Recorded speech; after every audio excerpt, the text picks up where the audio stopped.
राष्ट्रीय खेल दिवस के उपलक्ष्य में आयोजित इस वेबिनार में मैं राधा गुप्ता आप सभी का केंद्रीय विद्यालय पंजाब लाइन मेरठ कैंट की तरफ से हार्दिक स्वागत एवं अभिनंदन करती हूँ।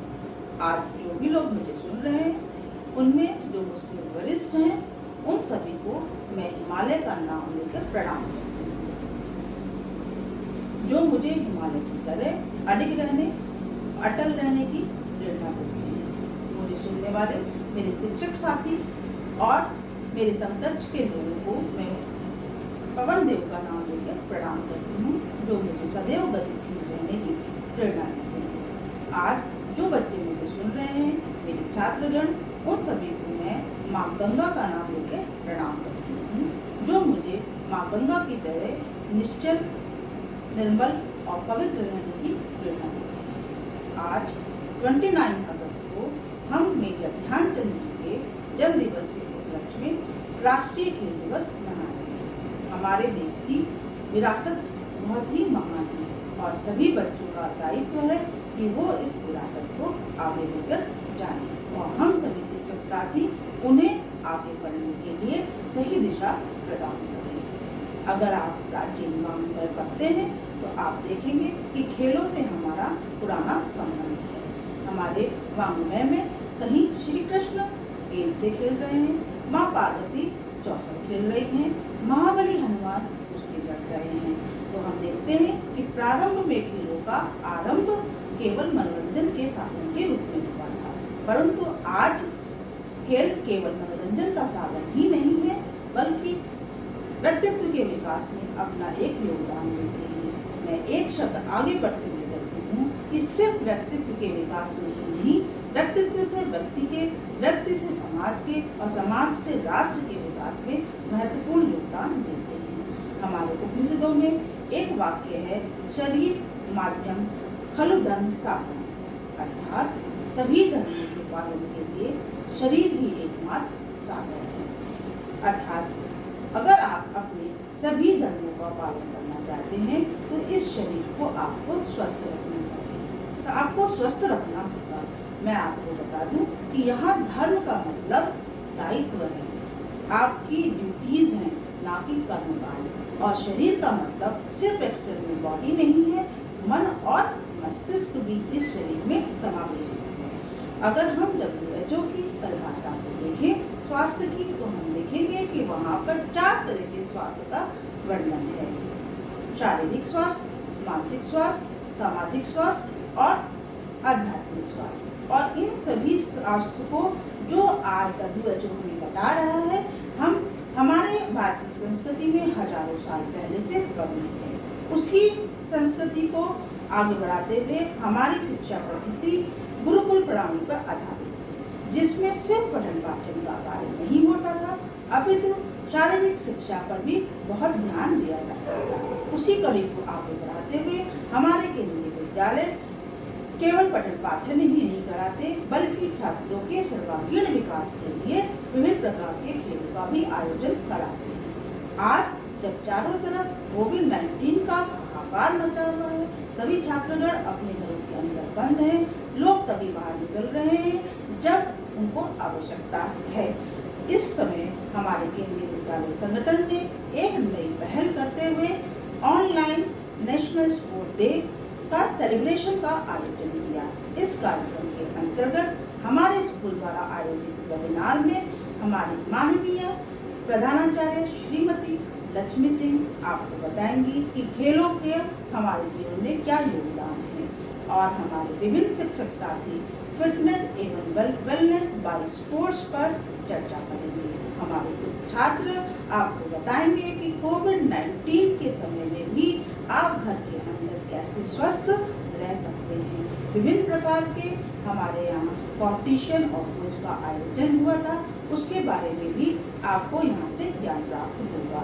मेजर ध्यानचंद की लाइफ हिस्ट्री के बारे में आपको जानकारी प्राप्त होगी और उनसे संबंधित एक शॉर्ट फिल्म आपको यहाँ पर देखने की मिलेगी। और स्पोर्ट्स से रिलेटेड एक क्विज का आयोजन किया जा चुका है, जिसका परिणाम यहाँ आपको देखने को मिलेगा और पोस्टर कंपटीशन भी हुआ। अगर मैं कंपटीशन की बात करूँ तो तो आज सब व्यक्ति सिर्फ जीतना चाहते हैं, हारना कोई भी नहीं चाहता। अगर किसी तरह से कि लाइफ के किसी मोड़ पर किसी भी व्यक्ति को हार का सामना करना पड़ जाता है तो उसका मनोबल टूट जाता है, वो हतोत्साहित हो जाता है और कभी कभी गलत कदम उठा लेता है। हमारे खेल हमें सिर्फ जीतना ही नहीं सिखाते बल्कि हारना भी सिखाते हैं। उस हार के दंश को झेलना सिखाते हैं, उस हार के दंश से उबर के नई जीत के लिए फिर अग्रसर होना सिखाते हैं। अर्थात खेल केवल जीतना ही नहीं सिखाते अपितु हर परिस्थितियों में हमें जूझना सिखाते हैं। और मैं कहती हूँ जिसने जूझना सीख लिया वो कभी भी टूट नहीं सकता, वो कभी भी टूट नहीं सकता, वो कभी भी टूट नहीं सकता। अंत में मैं अपनी वाणी को इस दुआ के साथ विराम देना चाहूँगी कि ये कोविड का महामारी खत्म होगी, कोविड का अभिशाप खत्म होगा और सब तरफ पूर्ण वातावरण सुगंधित हो जाएगा और सभी बच्चे और खेल के मैदान में आएंगे, खेलेंगे। स्कूल और खेल के मैदान फिर से गुंजायमान होंगे। आमीन। धन्यवाद।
Honorable Principal Ma'am, Vice Principal Ma'am, Headmistress of Primary Wing, colleagues, children, a very warm morning to you all, and I wish you all a happy National Sports Day. As we are acquainted with the fact that India is commemorating the 113th birth anniversary of great hockey legend Major Dhyan Chand, we, the members of KVPL family, pay our tribute to the wizard of hockey, Major Dhyan Chand, today. Major Dhyan Chand, as rightly called the father of hockey, was born on 29th August 1905 in Allahabad, Uttar Pradesh, to Sameshwar Dutt Singh and mother Sharda Singh. His father was a Subedar in Indian Army and played hockey for the Indian Army. Major Dhyan Chand's real name was Dhyan Singh. His first coach, Pankaj Gupta, conferred the title Chand upon him in a bid to compare his praiseworthy skillfulness in playing hockey with the shining moon. In early days, Dhyan Chand had no interest in playing hockey. He loved wrestling instead. It was at the age of 16 that he followed the footsteps of his father. He developed a great passion for hockey. He joined the Indian Army like his father. His outstanding performance in Army, hockey tournaments and regimental games brought his hidden potential as a great hockey player into limelight. He was unanimously chosen for the Indian team, which was to tour to New Zealand then. Major Dhyan Chand was the greatest hockey player in the history of sport. He was known for his extraordinary goal-scoring feat, in addition to earning 3 Olympic gold medals. The first Olympic gold medal that Indian hockey team won was in the year 1928 in Amsterdam, followed by the second Olympic medal in the year 1932 at Los Angeles, and then the third Olympic medal in the year 1936 at Berlin. It was an era when India dominated field hockey. Major Dhyan Chand is considered to be one of the greatest players of all times. He said, "To me, hockey has at most been a religion." It is said that he did not wear shoes in final match of Berlin Olympics in order to increase his speed, and how he played in it was a history. India won the match by 8 goals to 1. He earned 3 Olympic gold medals for India. In 1956, he retired from the Indian Army. He was honored with the Padma Bhushan award, and he then took the position of chief hockey coach in National Institute of Sports, Patiala. He spent his last part of his life in his hometown Jhansi. It is sad to know that in his last days, this legendary player was completely forgotten and ignored by the nation for which he played. He did not get proper medical treatment for his ailment in the last moment of his life. This worthy son of India silently left for his heavenly abode on 3rd December 1979. His demise was certainly a great loss to our nation, but he lit a light of sportsmanship in many a young man to pioneer it. In the end, I conclude saying, history of world is the history of few men who had faith in themselves. All success in the world is the result of indomitable spirit. One has to develop a can-do attitude. Last but not the least, I would like to thank our Honorable Principal Ma'am, our Vice Principal Ma'am, for providing me with this opportunity to speak on our National Sports Day. Jai Hind, Jai Bharat. Thank you.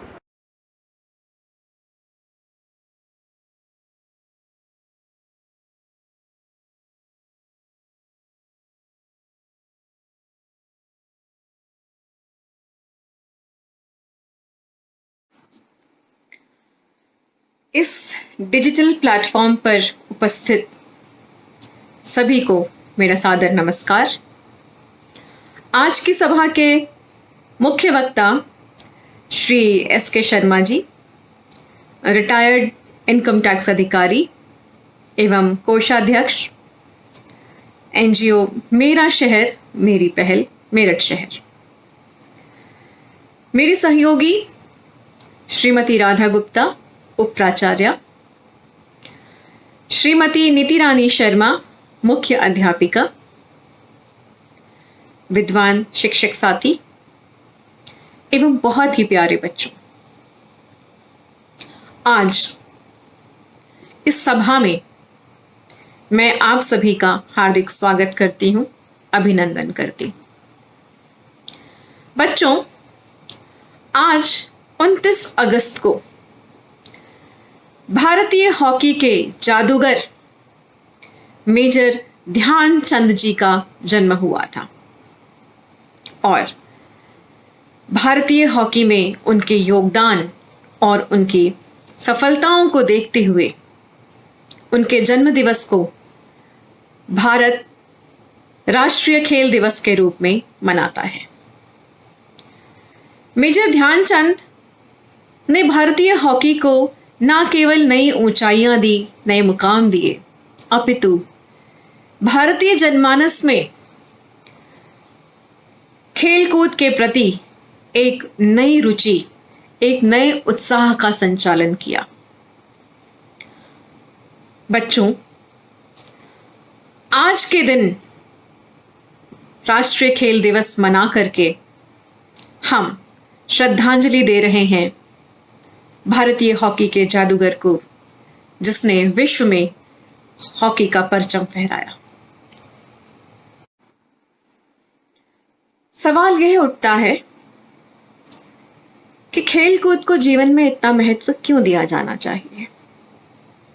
बच्चों, जितना सीधा और सरल है यह प्रश्न, उसका जवाब उससे भी अधिक सरल है।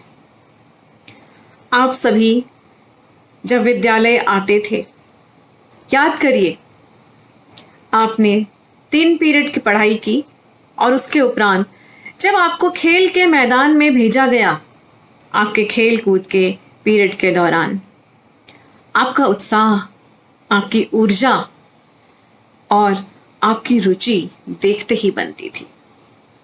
आप मैथ्स, इंग्लिश, साइंस की पढ़ाई करके थके हुए बालक जैसे ही खेल के मैदान में पहुंचते थे, आपकी ऊर्जा का स्तर वास्तव में हैरान करने वाला होता था। तो बच्चों, खेलकूद का जीवन में बहुत महत्व है और मैं इस महत्व पर थोड़ा प्रकाश जरूर डालना चाहूंगी, जिससे वे बच्चे जो खेलकूद में कम रुचि लेते हैं, वे भी कुछ हद तक खेलकूद के साथ जुड़ने की कोशिश कर सकें। सबसे पहले तो हम बात करेंगे, अंग्रेजी में एक कहावत है, all work and no play make Tom a dull boy. मतलब, अगर हम पूरे दिन सिर्फ काम काम काम करते रहें, सिर्फ पढ़ाई करते रहें, सिर्फ किताबें पढ़ते रहें, तो क्या होगा? हमारा शरीर थक जाएगा और आलसी हो जाएगा। इसलिए कभी कभी किताबों को बंद करके, अपने काम को रोक करके खेल के मैदान में उतरना बहुत ज़रूरी है। ज़रूरी है अपने शरीर को, अपने मन और अपने मस्तिष्क को फिट बनाने के लिए।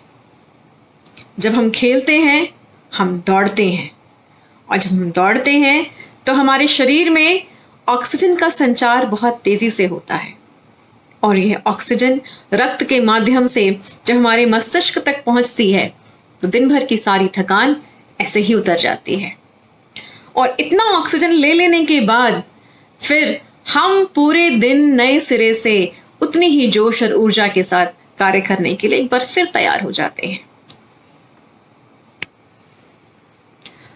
बच्चों, यदि आप ध्यान करें, खेल के मैदान में फुटबॉल खेल रहे हैं, क्रिकेट खेल रहे हैं, वॉलीबॉल, बास्केटबॉल, जो भी आपका मनचाहा खेल है, जब आप उसे खेलते हैं तो आपके सामने कुछ बाधाएं भी उत्पन्न होती हैं। होता है आपको गोल करना है, लेकिन बॉल प्रतिद्वंदी के पाले में चली गई। अब गोल आपके ऊपर हो सकता है। तो खेल के मैदान में हम क्या सीख रहे हैं? अपने मस्तिष्क का संतुलन, अपने विचारों का संतुलन। हम सीखते हैं विपरीत परिस्थितियों में भी अपने संयम को बनाए रखना, अपना पेशेंस बना करके रखना और विपरीत परिस्थितियों के साथ में जूझने की क्षमता का विस्तार। खेल का मैदान हमें और भी बहुत कुछ सिखाता है। जब हम किसी खेल की प्रतिस्पर्धा में भाग लेते हैं तो आवश्यक नहीं कि हर बार हम ही विजयी होंगे। विजय हमारी भी हो सकती है, हमारे प्रतिद्वंदी की भी हो सकती है। रेस में भाग ले रहे हैं, 8 प्रतिद्वंदी हैं, 8 खिलाड़ी हैं। 8 में से कोई एक ही तो प्रथम स्थान प्राप्त करेगा।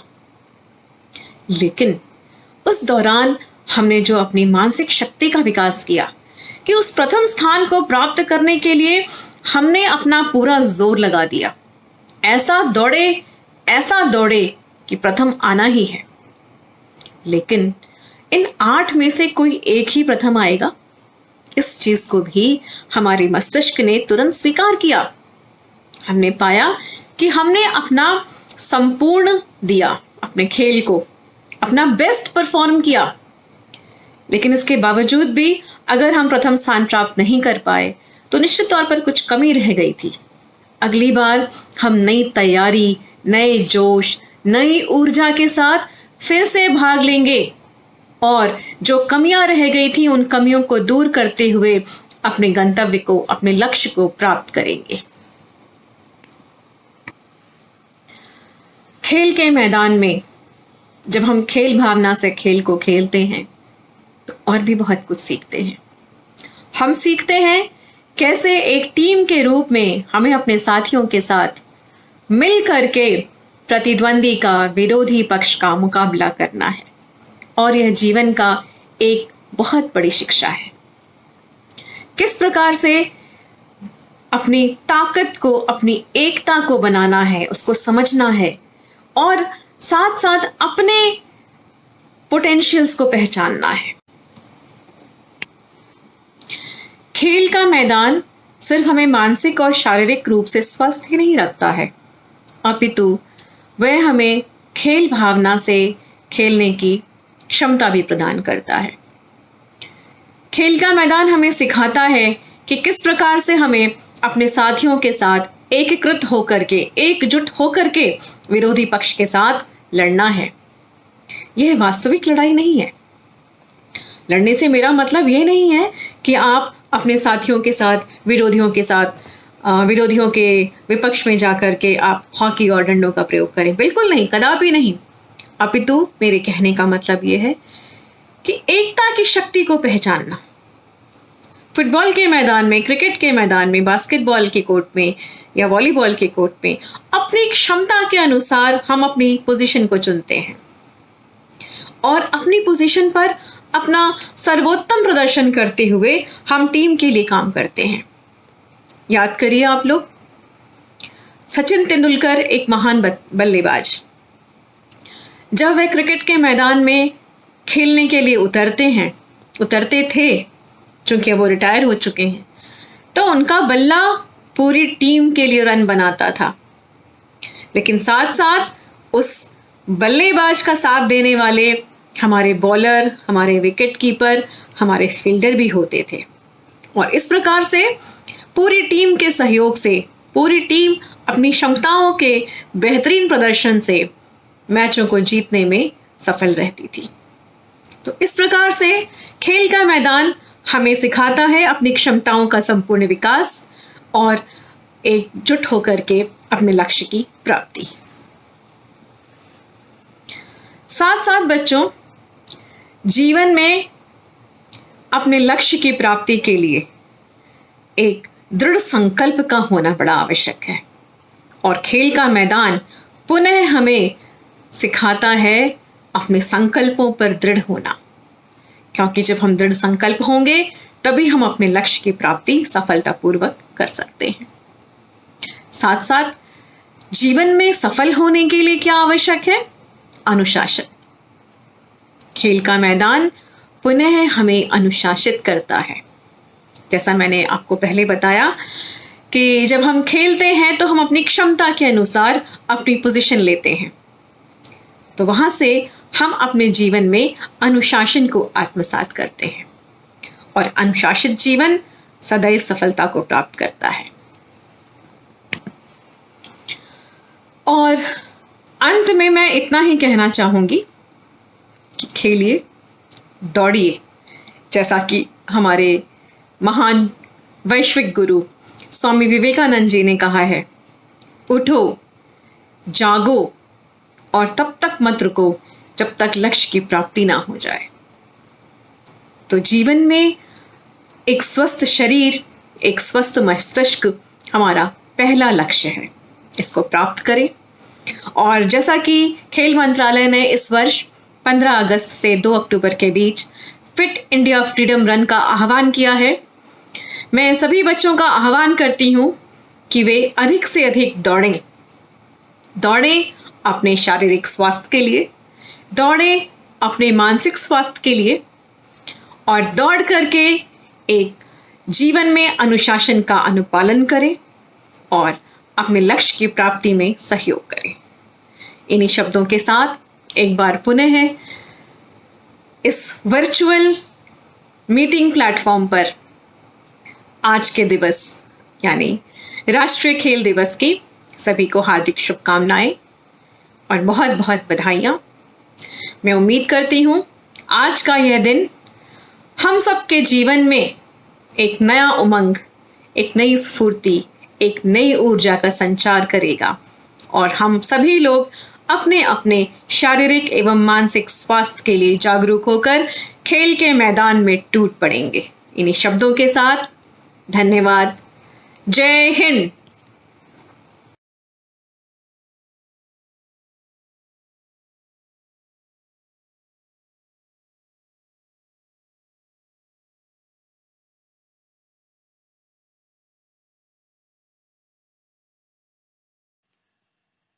अपने हौसलों के बल पर प्रतिभा अपनी दिखा देंगे, इतनी करेंगे हम हिम्मत, सूरज खुद को बना लेंगे। 3 ओलंपिक स्वर्ण पदक, 22 वर्ष के कैरियर में 1000 गोल, अंतर्राष्ट्रीय कैरियर में 400 गोल। जी हाँ, उन्हीं हॉकी के जादूगर मेजर ध्यानचंद जी का आज ही के दिन 29 अगस्त 1905 को इलाहाबाद में जन्म हुआ था। इन्हीं के जन्म दिवस को भारत में राष्ट्रीय खेल दिवस के रूप में मनाया जाता है। आज उनकी 115वीं बर्थ एनिवर्सरी है, जिसको हम सेलिब्रेट कर रहे हैं। सुप्रभात। मेजर ध्यानचंद जी के लिए हॉकी का गेम सिर्फ गेम नहीं था, वो एक जादू था और उसके जादूगर थे मेजर ध्यानचंद जी। आप सभी लोग विभिन्न खेल प्रतिभाओं, उनके महान खिलाड़ियों के बारे में जानते हैं, उनको खेलता हुआ देखते हैं। सचिन तेंदुलकर क्रिकेट में, क्रिस्टियानो रोनाल्डो सॉकर में, रोजर फेडरर टेनिस में, टाइगर वुड्स गोल्फ में और अन्य अनेक। उनसे, उनके खेल से, उनके तौर तरीकों से आप लगाव भी करते हैं। लेकिन ये हमारा दुर्भाग्य रहा कि हम मेजर ध्यानचंद जी को कभी भी लाइव खेलते हुए नहीं देख पाए हैं, क्योंकि उस समय आज की जैसी उन्नत तकनीक नहीं थी। मेजर ध्यानचंद जी विश्व के प्रसिद्ध हॉकी खिलाड़ी रहे हैं। 16 साल की उम्र में एक सिपाही के रूप में भर्ती हुए, लेकिन अपनी प्रतिभा के बल पर रिटायर होने के समय तक वो मेजर रैंक तक पहुंचे थे। कहते हैं कि मेजर ध्यानचंद जी रात में चांद की रोशनी में अपने खेल की प्रैक्टिस करते थे, क्योंकि उस समय आज की तरह फ्लड लाइट की सुविधा नहीं थी।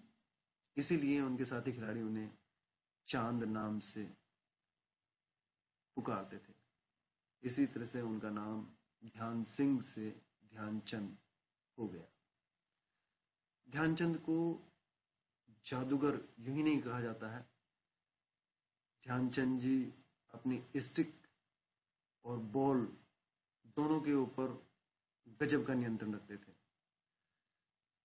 ध्यानचंद जी ने 1948 तक अपने अंतर्राष्ट्रीय मैच खेलते हुए 400 से अधिक गोल अपने अंतर्राष्ट्रीय कैरियर में बना लिए थे।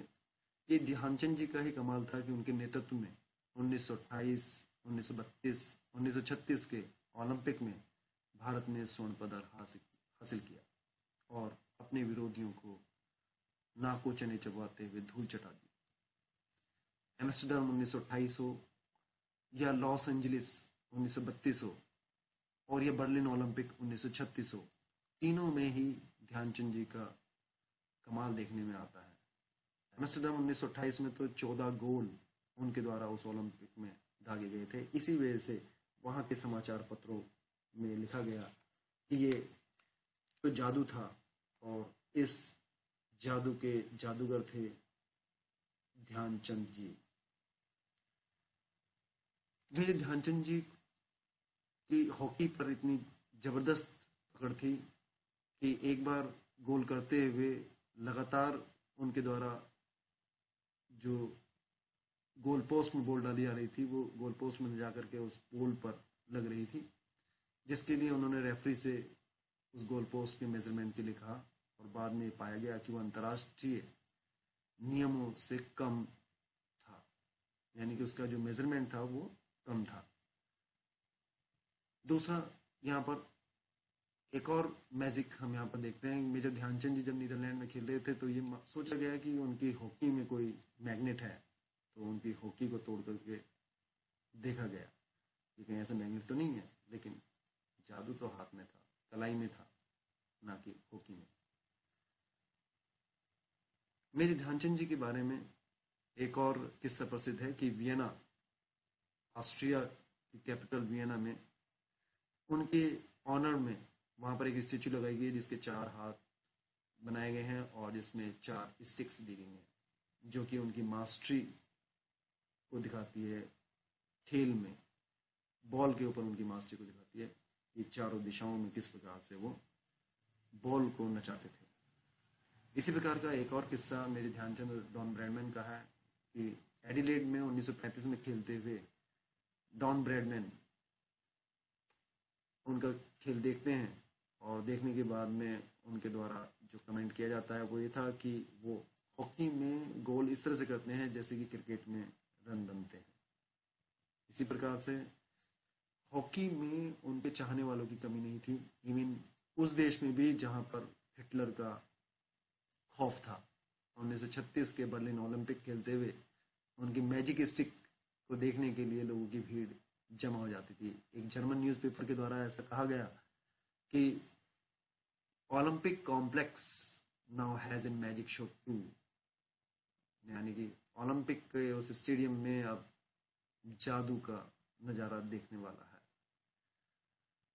ओलंपिक के स्टेडियम में लोगों को खींचने के लिए, लोगों को बताने के लिए पोस्टर्स बर्लिन में जगह जगह लगे और जिसमें ये लिखा था, visit the hockey stadium to watch the Indian magician Dhyanchand in action.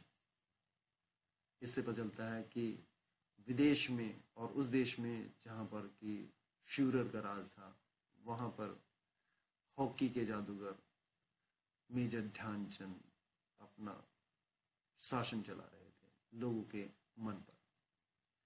1936 में बर्लिन ओलंपिक के मैच में जर्मन गोलकीपर टीटो वान होल्ज के साथ में टकराने की वजह से उनका एक दांत टूट जाता है और तब तक भारतीय खिलाड़ी के द्वारा 6 गोल जर्मन्स के खिलाफ किए जा चुके थे। ऐसे में जब वो फर्स्ट एड कराने के बाद में आए तो उन्होंने उस गोलकीपर को पैसिफाई करते हुए, शांत करते हुए उसको कहा कि थोड़ा बच करके, ताकि मुझे आगे से हर्ट ना हो। साथ ही साथ अपने साथियों से कहा कि हम इन्हें बॉल के ऊपर नियंत्रण करने का एक लेसन पढ़ाते हैं। और उसके बाद में जर्मन खिलाड़ी मैदान के ऊपर सिर्फ नाचते ही नजर आए और उस खेल के अंत में जर्मन खिलाड़ी 8-1 के अंतर से हार गए, जिसमें मेजर ध्यानचंद के द्वारा 3 गोल किए गए थे। दूसरा इंटरेस्टिंग फैक्ट एक ध्यानचंद और हिटलर के बीच की बातचीत का है। मेजर ध्यानचंद का खेल देख करके और जर्मनी की हार से दुखी होकर के हिटलर मैदान छोड़ करके चले जाते हैं। अगले दिन मेजर ध्यानचंद से मिलने की इच्छा दिखाते हैं और मेजर ध्यानचंद से मिलने के बाद में उन्हें धन और अपनी सेना में फील्ड मार्शल का ऑफर देते हैं, जिसको कि अपनी देशभक्ति के आगे मेजर ध्यानचंद के द्वारा ठुकरा दिया गया। मेजर ध्यानचंद सेना से मेजर के रूप में रिटायर हुए और रिटायर होने के बाद में उनके द्वारा माउंट आबू राजस्थान में कोचिंग दी गई और उन्होंने हॉकी के चीफ कोच का पद राष्ट्रीय संस्थान पटियाला में स्वीकार किया। अपने अंतिम समय उन्होंने अपने गृह जनपद झांसी उत्तर प्रदेश में बिताया, जहां पर उनका अंत समय 3 दिसंबर 1979 को गुजरा। मेजर ध्यानचंद को पद्म भूषण 1956 में प्राप्त हुआ। मेजर ध्यानचंद के याद में उनके अचीवमेंट को देखते हुए Dhyanchand award ministry of youth affairs and sports Bharat सरकार के द्वारा लाइफ टाइम अचीवमेंट प्राप्त करने वाले खिलाड़ियों को दिया जाता है। यह अवार्ड 2002 में स्थापित किया गया। मेजर ध्यानचंद अवार्ड के रूप में मेजर ध्यानचंद की ब्रॉन्ज स्टेचू दी जाती है, एक सर्टिफिकेट दिया जाता है और 5 लाख रुपए कैश प्राइज दिया जाता है। मेजर ध्यानचंद की याद में 1980 में भारत सरकार के द्वारा एक पोस्टल स्टैम्प भी इशू किया गया। मेजर ध्यानचंद की ऑटोबायोग्राफी गोल, जो कि 1922 में पब्लिश हुई थी, उसमें मेजर ध्यानचंद ने अपने जीवन के और कुछ उनके बारे में लोगों के बीच में चल रहे र्यूमर्स को भी क्लियर करते हुए बताया कि उनके द्वारा 12 मैचों में ओलंपिक के 33 गोल किए गए, 3 ओलंपिक के अंदर। मेजर ध्यानचंद की ऑटोबायोग्राफी गोल नाम से प्रकाशित हुई। कहते हैं कि ऐसा खेल ध्यान खेल गया, ध्यान में सबके ध्यान रह गया। जय हिंद, जय भारत। जैसा कि हम सब जानते हैं कि 29 अगस्त के दिन को हम राष्ट्रीय खेल दिवस के रूप में प्रतिवर्ष मनाते हैं। इस दिन हॉकी के जादूगर कहे जाने वाले मेजर ध्यानचंद जी का जन्म हुआ था। इस दिन भारत के राष्ट्रपति विभिन्न खेलों में उत्कृष्ट प्रदर्शन करने वाले खिलाड़ियों को भी पुरस्कृत करते हैं। बच्चों, हमारे जीवन में खेलों का बहुत अधिक महत्व है और मेरा तो ये मानना है कि चाहे बच्चे हो या बड़े हो, सभी को कोई ना कोई खेल अवश्य खेलना चाहिए। खेलों के खेलने से ही हमारी रोग प्रतिरोधक क्षमता का विकास होता है, हमारा स्टैमिना बढ़ता है, जो कि हमारे लिए बहुत ज़रूरी है। और खेल 2 प्रकार के होते हैं, इंडोर और आउटडोर। इंडोर गेम्स वह खेल होते हैं जो घर के अंदर खेले जाते हैं, जैसे कि chess, carrom, ludo, snake and ladder, hide and seek इत्यादि। और आउटडोर गेम्स वह खेल होते हैं जो कि हम ग्राउंड में खेलते हैं, जैसे कि हॉर्स राइडिंग, पोलो, खो खो, कबड्डी, रनिंग, बास्केटबॉल इत्यादि। बच्चों, आपको पता ही है कि आजकल पूरा विश्व कोविड-19 जैसी महामारी से प्रभावित है। ऐसी विषम परिस्थितियों में अब हम क्या करें? पर घबराने की जरूरत नहीं है। ये ज़रूरी नहीं कि हम बाहर जाकर ही खेलेंगे। अब छोटे बच्चे घर से बाहर निकल नहीं सकते हैं तो वे परेशान ना हो अधिक, क्योंकि बच्चों आपको याद होगा कि पिछले वर्ष आपने अपने स्कूल में स्वस्थ बच्चे स्वस्थ भारत के अंतर्गत बहुत सारी गतिविधियां की थी। उन गतिविधियों में बहुत सारी एक्टिविटीज ऐसी थी जो कि आप अपने घर के अंदर रहकर भी कर सकते हैं, और कुछ एक्टिविटीज ऐसी थी जिनको आपको बाहर जाना पड़ेगा। लेकिन जो घर में करने वाली एक्टिविटीज थी वे थी flamingo, beam walk, pushups, sit-ups, modify pushups इत्यादि। तो आप इन सबको कर अपने घर में स्वस्थ रह सकते हैं, तनाव रहित रह सकते हैं। अपने अभिभावकों के साथ इन सब एक्टिविटीज को आप कर सकते हैं। और आउटडोर एक्टिविटीज में भी हमने बहुत सारी एक्टिविटी सीखी थी, जैसे कि standing broad jump, agility, 600 metre running, 50 metre running, shuttle running इत्यादि। इसके बाद हमारे स्कूल में एक और अभियान चला, फिट इंडिया मूवमेंट, जिसके अंतर्गत भी आपने बहुत सारी यौगिक क्रियाएं सीखी, प्राणायाम सीखे। तो आप अब उनको अपने घर में अंदर करिए, अपने अभिभावकों के साथ रह करिए, अपनी रोग प्रतिरोधक क्षमता को बढ़ाइए, अपने तनाव को कम करिए और खुश रहिए और एनर्जेटिक बनिए। अपनी विल पावर को भी स्ट्रॉन्ग करिए, क्योंकि जब तक आप में जज्बा नहीं होगा कि हमें करना है, हमें स्वस्थ रहना है, तो फिर आप कर नहीं सकते, आपको उसका पूरा लाभ नहीं मिलेगा।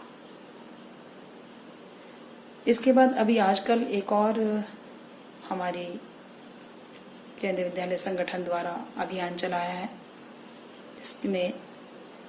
जिसका नाम है फिट इंडिया फ्रीडम रन। इसमें आपको बच्चों रनिंग करनी है, लेकिन अपनी शारीरिक क्षमता के अनुसार। जो बच्चे इसमें भाग ले रहे हैं उनको अपनी शारीरिक क्षमता के अनुसार ही दौड़ना है। तो शुरुआत में पहले आप छोटे लेवल से स्टार्ट करिए, यानी कि पहले आप लाइट जॉगिंग स्टार्ट कर सकते हैं। फिर धीरे धीरे आपको लगता है कि हाँ, अब हम इस लायक बन गए हैं कि अब हम भाग सकते हैं 1 किलोमीटर।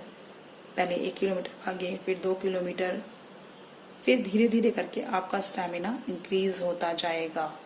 जब आपका स्टैमिना बढ़ता जाएगा तो फिर आपको अवश्य लगेगा कि हाँ, हम इतना रनिंग कर सकते हैं, और आपको उसमें मजा आएगा बहुत कि हाँ। और जिस दिन आप नहीं करेंगे ना, उस दिन आपको लगेगा कि आज तो हमने शायद कुछ छोड़ दिया।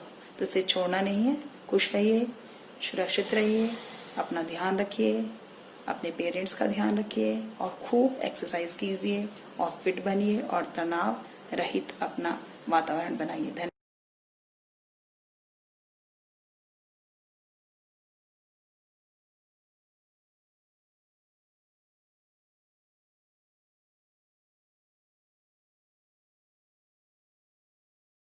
Today, I, Priyanshu, of class 12th, Kendra Vidyalaya Punjab Lines, Meerut Cant, is present before you to deliver a speech on the topic fitness at home.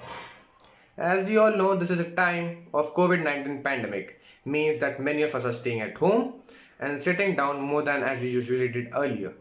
It's hard for a lot of us to do the sort of exercises we normally did. It's even harder for people who don't usually do exercises. But at this time, it is advised that it is very important for people of all age groups and abilities to be as active as possible. WHO's Be Active campaign aims to help you to just do that and to have some fun at the same time. Remember, just taking a short break from sitting of 5 to 10 minutes of light intensity physical movement such as walking and stretching would help you to ease your muscles, improve blood circulation and muscle activity. Regular physical activities benefits both our body and our mind. It can reduce high blood pressure, help manage weight, reduce risk of heart disease, stroke, type 2 disease and various cancers, all conditions that are susceptible to COVID-19. It also improves bones and muscle strength and increases balance, flexibility, and fitness. For people of older age groups, it is advised that they should do activities to improve the balance, help to prevent falls and injuries. As during this time of COVID-19 pandemic, it is important to take care of our health, make our immune system strong to fight against this virus. Being physically fit will help us to improve our mental health. As KVS has launched exercise campaign run, in which we have to take out 10 to 15 minutes of time to do exercise and yoga daily. This is very beneficial as it helps us to be fit. Regular physical activity can help give our days a routine and be a way to stay in contact with our family and friends. It's also good for our mental health. It reduces risk of depression, stress, cognitive decline, and delay the onset of dementia, and finally improve our overall feelings. I finally want to rest my speech by saying that physical fitness is important for our body. It will maintain our health. We just have to do some things in our daily routine to improve our health. We should find off 10 to 15 minutes of time to do exercise daily. It would make us fit, of course. And we have to take meals at proper time in a proper amount and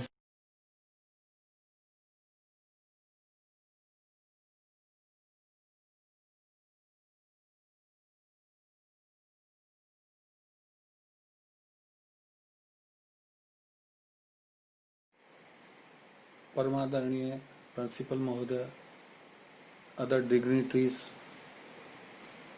teachers और प्यारे विद्यार्थी, मैं SK Sharma, आयकर विभाग से system administrator के पद पर हमने काम किया है और वर्तमान में हम मेरठ कमिश्नर की जो NGO बनाई हुई है मेरा शहर मेरी पहल, उसमें कोषाध्यक्ष के रूप में हम काम करते हैं। इसमें कमिश्नर अध्यक्ष होते हैं, DM वाइस प्रेसिडेंट होते हैं, MP, MLA, MLC और VC, MDA, SSP, CDO, ये सब इसके गवर्निंग काउंसिल के मेंबर्स होते हैं। इस क्षेत्र में हमने काफ़ी काम किया है। स्पोर्ट्स के क्षेत्र में मैराथन भी हमने अरेंज कराई है और Guinness book of world record में हमारा लॉन्गेस्ट स्प्रिंटिंग बाई नंबर्स में हमने रिकॉर्ड बनाया है, जो मेरठ के लिए एक अच्छा खासा रिकॉर्ड है, वो आज तक नहीं टूटा है। आज मेजर ध्यानचंद जी का जन्मदिन है और इसी उपलक्ष्य में नेशनल स्पोर्ट्स डे भी मनाया जाता है। मेजर ध्यानचंद जी के जन्म और स्पोर्ट्स डे के लिए हम आपको बहुत बहुत हार्दिक बधाई देते हैं और उम्मीद करते हैं कि आप खेलों में बहुत अच्छी रुचि लेकर के देश का नाम आगे करेंगे।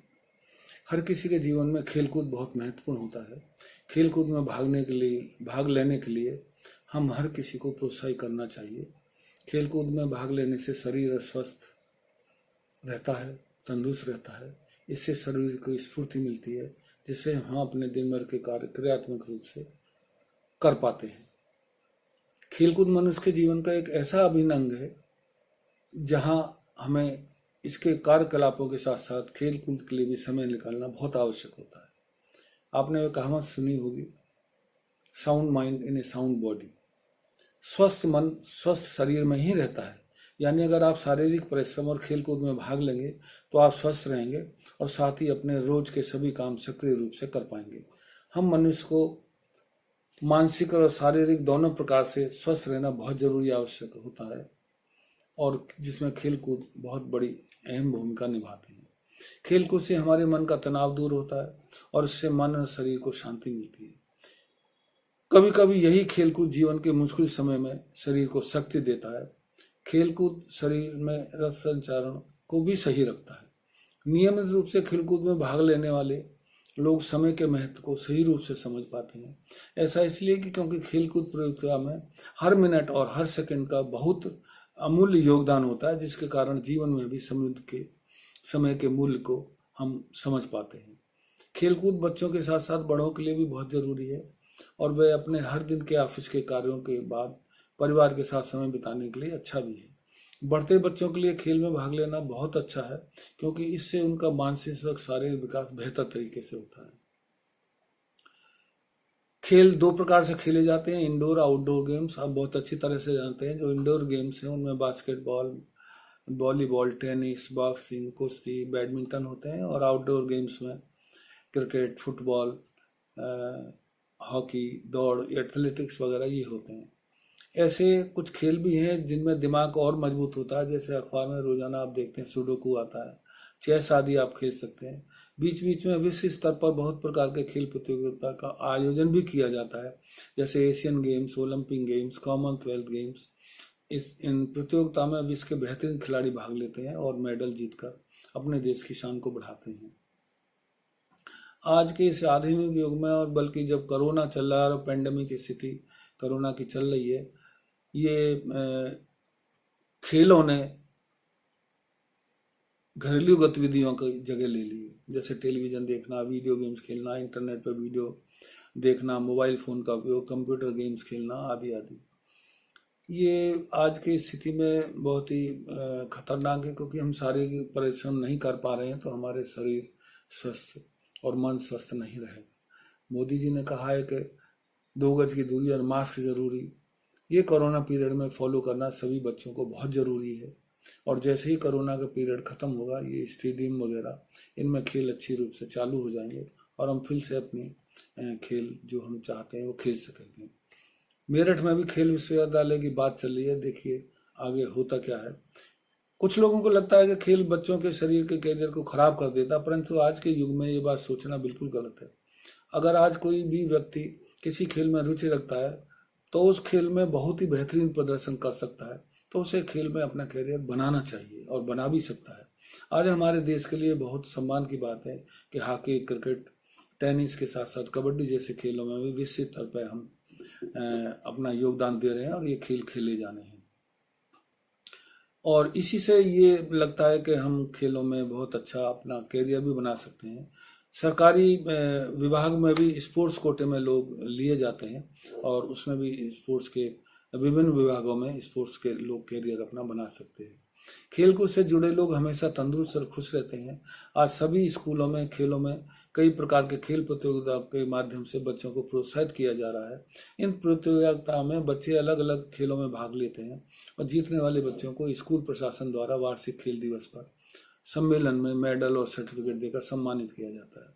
बच्चों को अपने स्कूल के दिन अतिरिक्त पाठ्यक्रम गतिविधियों में जरूर भाग लेना चाहिए, क्योंकि इससे उन्हें बहुत कुछ सीखने को मिलता है। खेल किसी भी देश के युवाओं का प्रतीक है।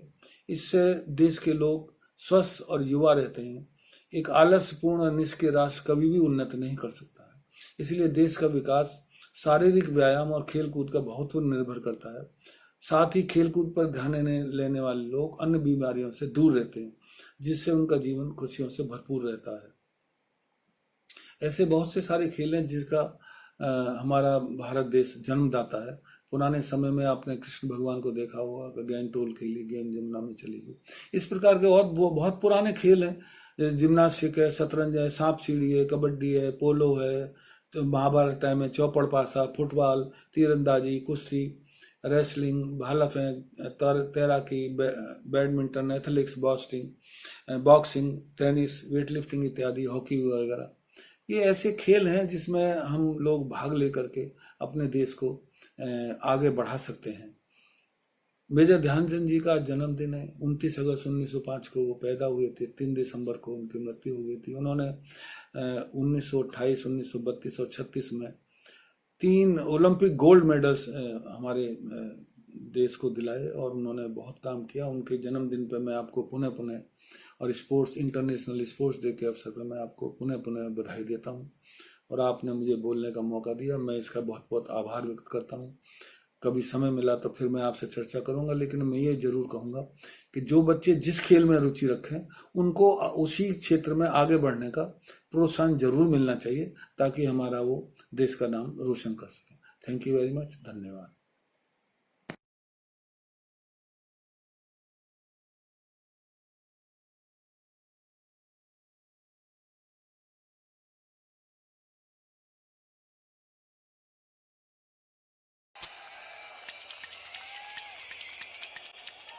Hockey legend major Dhyanchand.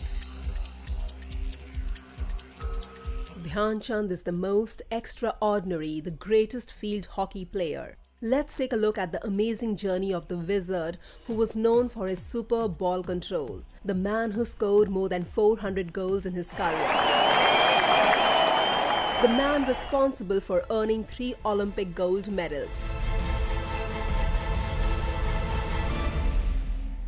Dhyan Chand was born on 29th August 1905 in Allahabad, Uttar Pradesh, into a Maurya Kushwaha family, to mother Sharda Singh and father Sameshwar Singh, who was in British Indian Army.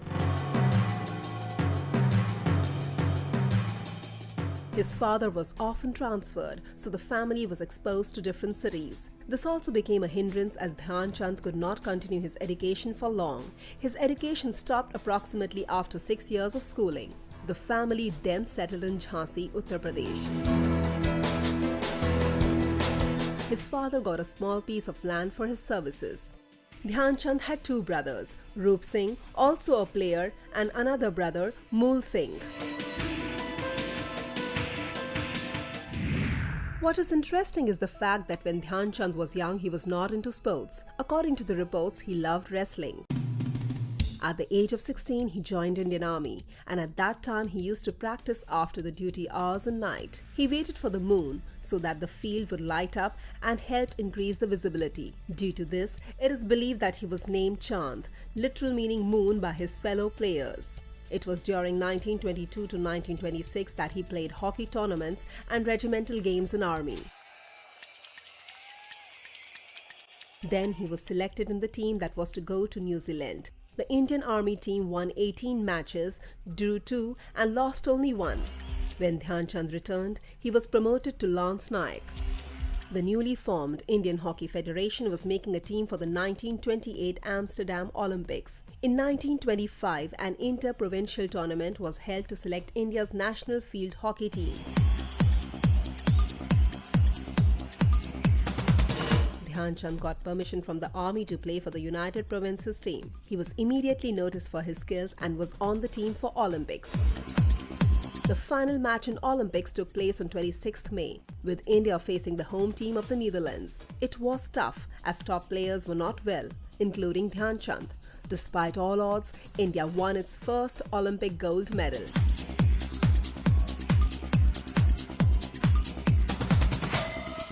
Dhyan Chand was the top scorer of the tournament, scoring 14 goals in 5 matches. It was stated that this is not a game of hockey but magic. Dhyan Chand is in fact the magician of hockey. He was then automatically selected for the 1932 Los Angeles Olympics. India's first match in the 1932 Olympics was against Japan, which it won on the score of 11-1. The team kept moving ahead and once again won the gold in finals. After the Olympics, the team went on an international tour covering United States, England and several other countries. By the end of the tour, India had won 34 matches out of 37, with Chand scoring 133 out of the 330 goals scored by India.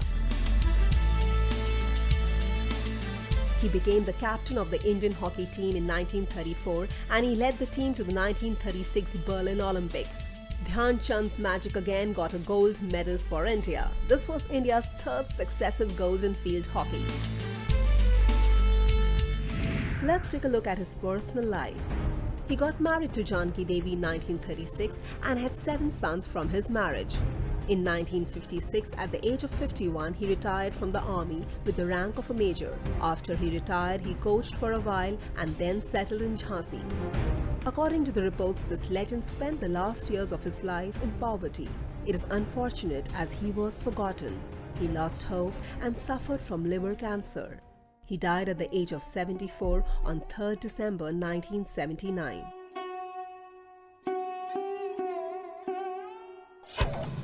Let's take a look at his various achievements. India's highest award for lifetime achievement in sports is named after him, the Dhyan Chand Award. A statue of this hockey legend with 4 hands and 4 sticks was erected in Vienna, depicting his master control over the ball. 29th August, his birthday, is celebrated as National Sports Day in India. AstroTurf hockey pitch at the Indian Gymkhana Club in London has been named after Indian hockey legend Dhyan Chand. He was awarded the Padma Bhushan in 1956 by the Indian government. The Union Minister of India gave the 20th National Award 2012, namely Gem of India, to the magician of hockey Major Dhyan Chand. The award was received by his son Ashok Dhyan Chand, hockey Olympian himself. The National Stadium in Delhi was renamed Dhyan Chand National Stadium in 2002 in his honor.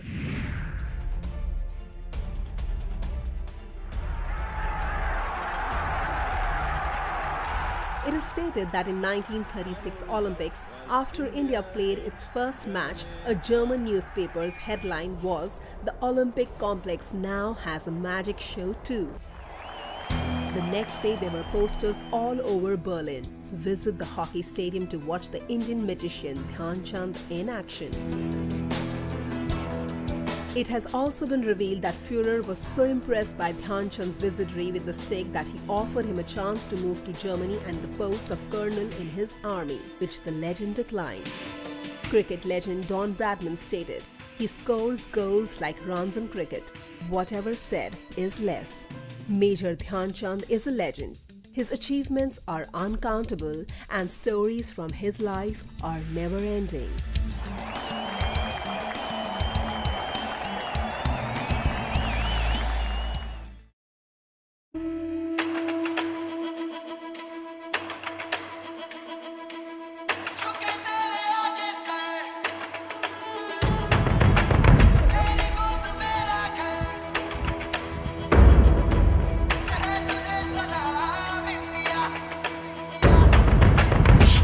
वक्त में भी हम न खोए हौसला, मिलके साथ चलने का यूं कर ले फैसला। मिट्टी हम जो चूमे तो मिलता जोश है, बस तेरी ही खातिर जा ये सरफरोश है। जीत का जश्न हम मनाएंगे, आसमां तिरंगा सजाना आज है, शान से सभी को बताएंगे, जीत लेंगे ये सारा जहां। झुके तेरे आगे सर, तेरी गोद मेरा घर है, तुझे सलाम इंडिया। झुके तेरे आगे सर, तेरी गोद मेरा घर है, तुझे सलाम इंडिया।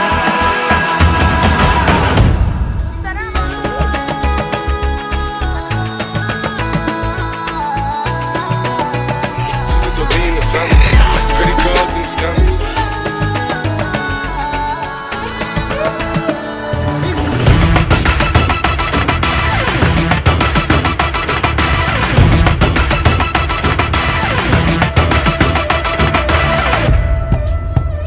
अब्र से इरादे हो, कोशिशों के वादे हो, मंजिल मिलेगी चाहे राहें हो खफा।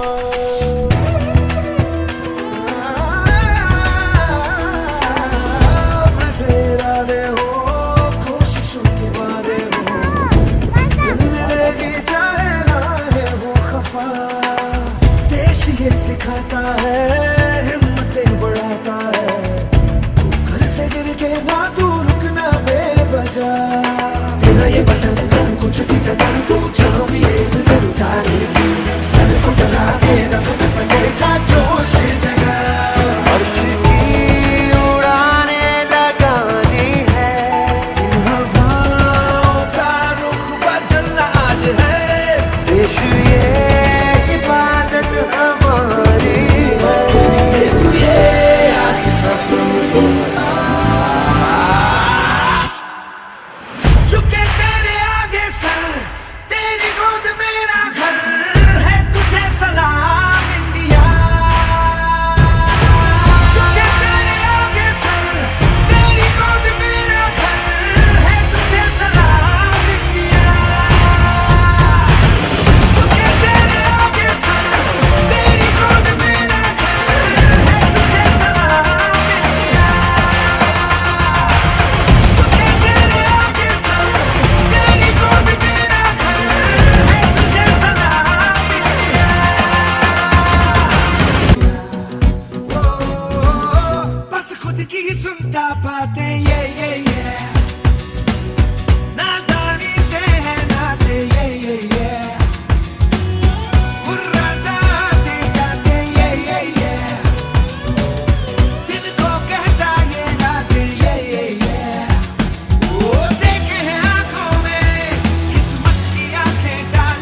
बूंदें पत्तों की गोद में आसमां से कूदे, अंगड़ाई ले फिर करवट बदल कर, नाजुक से मोती हंस दे फिसल कर, खो न जाए ये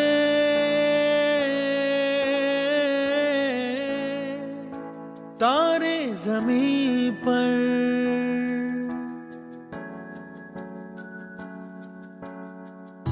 ये तो है सर्दी में धूप की किरणें, उतरे जो आंगन को सुनहरा सा करने, मन के अंधेरों को रोशन सा कर दे, ठिठुरती हथेली की रंगत बदल दे, खो न जाए ये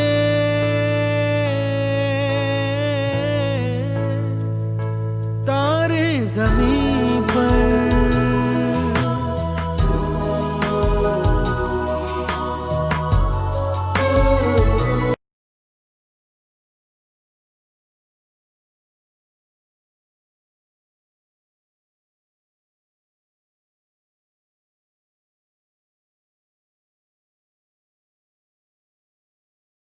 Success isn't given, it's earned. On the track, on the field, in the gym. With sweat, with blood and occasional tears. Most honorable guest of webinar, Shri S.K. Sharma sir, respected principal ma'am, vice principal ma'am, parents, friends and my dear students. Good afternoon everyone. Extracurricular activities are an essential ingredient of the overall education process, and the celebration of online National Sports Day was all about having fun, being physically active and to develop affinity towards games and sports.